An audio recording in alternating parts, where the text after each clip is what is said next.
പ്രവാചകന്മാർ നമ്മിൽ സമീപിച്ചിരിക്കുന്നത്. അള്ളാഹുവിൻ്റെ കൽപ്പന അനുസരിച്ചുകൊണ്ട് ജീവിച്ചു കഴിഞ്ഞാൽ നമുക്ക് ഇരുലോകത്തും രക്ഷപ്പെടാൻ കഴിയുന്നതാണ്. അള്ളാഹുവിൻ്റെ കൽപ്പനയ്ക്കെതിരെ പ്രവർത്തിച്ചു കഴിഞ്ഞാൽ നാം ഈ ലോകത്തും പരലോകത്തും പരാജയപ്പെടുന്നതാണ്.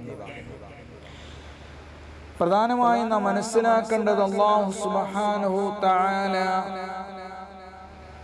അവനോട് ചില ബാധ്യതകളുമുണ്ട്, അതുപോലെ തന്നെ സൃഷ്ടികളോടും കുറെ ബാധ്യതകളുണ്ട്.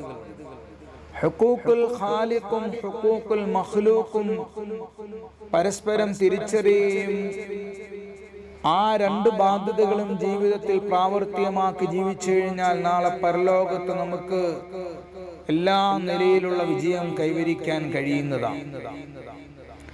എന്നാൽ മനസ്സിലാക്കണം, മനുഷ്യരിൽ ഭൂരിഭാഗം പേരും ഹുഖൂഖുൽ ഖാലിഖിന്റെ അല്ലാഹുവുമായുള്ള ബാധ്യതകൾ അവർ പരിപൂർണമായും അനുസരിച്ചുകൊണ്ട് ഈ ലോകത്ത് ജീവിച്ചെങ്കിൽ തന്നെയും ഹുഖൂഖുൽ മഖ്ലൂഖ് സൃഷ്ടികളുമായുള്ള ബാധ്യതകൾ ഒരു പിന്നിലാണ്. അതിൽ വളരെയധികം ന്യൂനത വരുത്തുന്നു. നാം മനസ്സിലാക്കണം, ഹുഖൂഖുൽ ഖാലിഖ് അല്ലാഹുവുമായുള്ള ബാധ്യത അവയ്ക്ക് ഭംഗം വരുത്തിയാൽ, ന്യൂനത വരുത്തിയാൽ നാളെ സിട്ടാവ് നമുക്ക് പുറത്തു തരുന്നതാണ്. അവനോട് നാം പശ്ചാത്തപിച്ചു കഴിഞ്ഞാൽ അല്ലാഹു സുബ്ഹാനഹു തആല പശ്ചാത്താപം സ്വീകരിക്കുന്നതാണ്. നമുക്ക് നാളെ പരലോകത്ത് രക്ഷപ്പെടാൻ കഴിയുന്നതാണ്.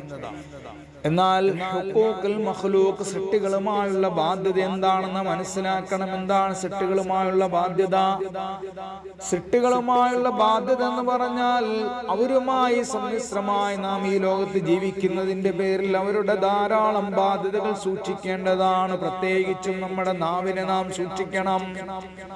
പരിശുദ്ധമായ ഖുർആനിലൂടെ അല്ലാഹു സുബ്ഹാനഹു തആല പറയുകയാണ്, അലം നജ്അൽ ലഹു ഐന